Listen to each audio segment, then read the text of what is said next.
कथा सुननु मतलब कोई नाचनु गाड़नु बस को।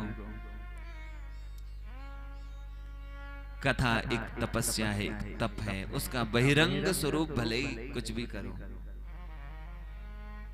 अब आजकल ये बात भी समझना कठिन है कि कथा में भजन हो रहे हैं या भजन में कथा हो रही है।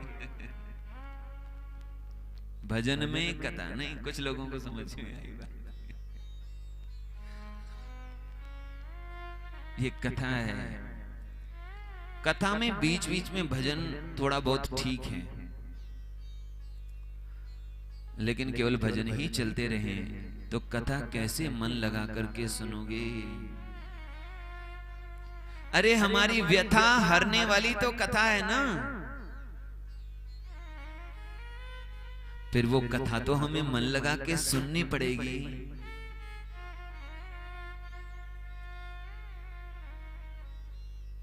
ये जो श्याम के समय, ये अपने पहाड़ों में ही है, ऐसी परंपरा लगा दी है। शाम हो गई फिर अपना भजन नाचो कूदो। हे भगवान,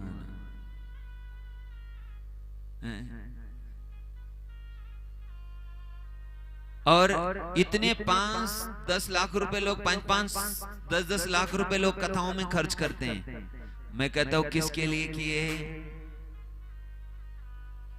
केवल नाचने कूदने के लिए किए तो डीजे लगा दो ना।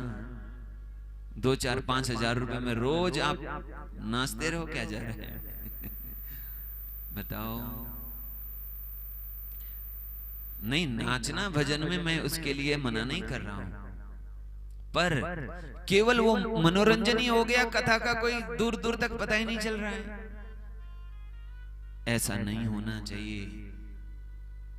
यदि आप लाभ लेना चाहते हो, मैं विशेष उडोली गांव के लोगों से कह रहा हूं, अब केवल 3 दिन बचे हैं, चौथा दिन तो जाने का है। 3 दिन बचे हैं और उन 3 दिन में यदि आप कर सको, हमारी बात मान सको, तो आपको परम लाभ होगा।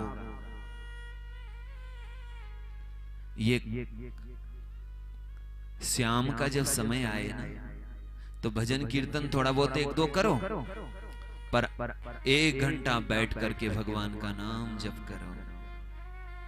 सब लोग बैठ जाओ और जप करते रहो। हाँ, तब कोई आएगा नहीं। ऐसा करके देखिए, यदि हो सके रात को आप लोग 8:30 बजे से जब भी हो, आधा-पौन घंटा कम से कम जप करने बैठ जाओ। फिर देखो आप कैसा आनंद आपको मिलता है।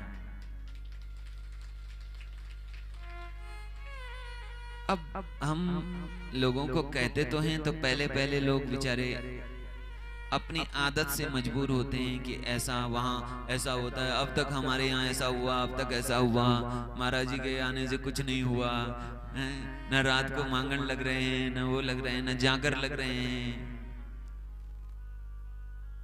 या हो सकता है पहनुली जी को कहा होगा, पहनुली जी महाराज को कहां से ले आए बताओ। न कोई जागर है, न कुछ वो है। अस्तु, जीवन का सुख, जीवन का आनंद अंतर्मुख होने में है। और जब व्यक्ति अंतर्मुख हो जाए तो वो अपना करते रहे। शायद समझ पाए हो आप लोग। इसीलिए कथा एक तप है, और आप तपस्वी हो अभी के लिए, जब तक यहां बैठे हो।